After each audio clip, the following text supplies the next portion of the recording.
سلیمان بن عبد الملک مدینہ منورہ آیا تو یہاں 3 دن مقیم رہا۔ اس نے پوچھا کہ ہمیں مدینہ منورہ میں کوئی ایسا آدمی بھی ہے جس نے رسول اکرم صلی اللہ علیہ وسلم کی صحابہ رضی اللہ عنہم کی صحبت پائی ہو؟ ہمیں اس کی بات سننے کا شوق ہے۔ اسے بتایا گیا جی ہاں، یہاں ایک ایسا آدمی موجود ہے، اسے ابو حازم کے نام سے جانا جاتا ہے۔ ان کا نام سلمہ بن دینار تھا، پارسی الاصل تھے، معروف واعظ اور مدینہ منورہ کی شیوخ میں شمار ہوتی تھی۔ ان کی والدہ روم سے تعلق رکھتی تھی، وہ بنو لیث کی آزاد کردہ غلام تھی۔ ان کا رنگ گہرا سرخ تھا اور چلنے میں تھوڑی سی لنگڑاہٹ تھی۔ امام ابن خزیمہ فرماتے ہیں کہ وہ سقفہ تھی اور ان کے زمانے میں ان کی مثل کوئی نہ تھا۔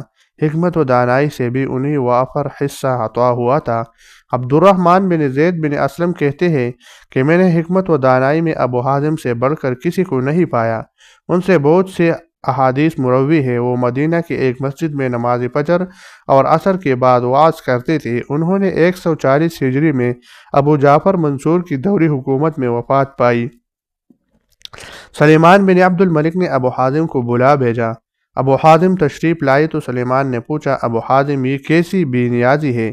ابو حازم: جناب والا، آپ کو میرے بے نیازی کی اطلاع کس طرح پہنچی؟ سلیمان: مجھے مدینہ منورہ کے تمام اصحاب کے دیدار کا شرف حاصل ہوا، لیکن آپ تشریف نہیں لائے۔ ابو حازم: میرے اور آپ کی کوئی جان پہچان نہیں، کسی قسم کا تعارف نہیں، میں ایسی صورت میں آپ کی خدمت میں کس طرح حاضر ہوتا؟ سلیمان: شیخ، آپ نے سچ فرمایا، ذرا یہ تو بتائیے کہ ہم موت کو کیوں ناپسند کرتے ہیں؟ ابو حازم: اس لیے کہ تم لوگوں نے دنیا کو آباد اور آخرت کو برباد کر لیا ہے، اس لیے تمہیں آباد کردہ مکان سے برباد شدہ گھر کی طرف سفر کرنا ناگوار گزرتا ہے۔ سلیمان: سچ فرمایا، یہ بتائیے کہ اللہ تعالیٰ کے پاس کیسے جانا ہوگا؟ ابو حازم: نیک آدمی کی مثال مسافر جیسی ہے جو اپنے اہل و عیال کے پاس مسرت و شادمانی کے ساتھ آتا ہے، اور برے آدمی کی مثال بگوڑے غلام جیسی ہے جو اپنے آقا کے پاس خوف و ہراس کے عالم میں منہ لٹکائے بھیگی بلی کی طرح آتا ہے۔ یہ سن کر سلیمان بن عبد الملک رو پڑا، کہنے لگا، کاش مجھے معلوم ہو جائے کہ اللہ کی بارگاہ میں میرا کیا انجام ہے۔ ابو حازم: اپنے آپ کو اللہ کی کتاب قرآن کریم کی کسوٹی پر رکھو، تمہیں خود بخود معلوم ہو جائے گا کہ اللہ تعالیٰ کے ہاں کون سا انجام تمہارا استقبال کرتا ہے۔ سلیمان: اے ابو حازم، اللہ تعالیٰ کی کتاب میں مجھے اس کا جواب کہاں مل سکتا ہے؟ ابو حازم: اللہ تعالیٰ کی اس ارشاد عالی ہے، یقیناً نیک لوگ جنت کے عیش و آرام اور نعمتوں میں اور بدکار لوگ جہنم میں ہوں گی۔ سلیمان: ابو حازم، اللہ تعالیٰ کی رحمت کہاں ہے؟ بے شک اللہ تعالیٰ کی رحمت نیک کام کرنے والوں کے قریب ہے۔ سلیمان: سب سے زیادہ عقل مند کون ہے؟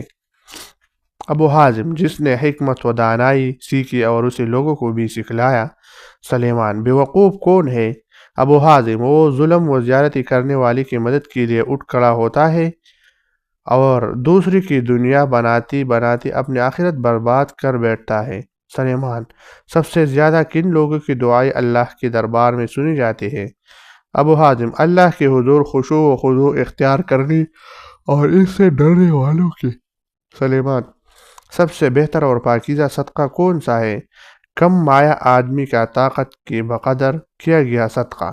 سلیمان: ابو حازم، جس حال میں ہم زندگی گزار رہے ہیں اس کے بارے میں آپ کا کیا خیال ہے؟ ابو حازم: اسی سلسلے میں اظہار خیال سے مجھے معاف رکھیے۔ سلیمان: کوئی نصیحت فرمائے۔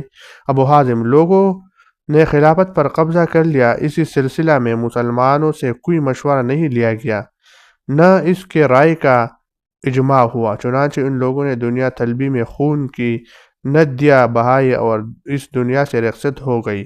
معلوم نہیں کہ ان لوگوں نے آسمان و زمین کے خالق کو کیا جواب دیا اور ان سے کیا کہا گیا۔ مجلس میں کسی آدمی نے یہ سن کر کہا، یا شیخ، یہ آپ نے بہت بری بات کہی ہے۔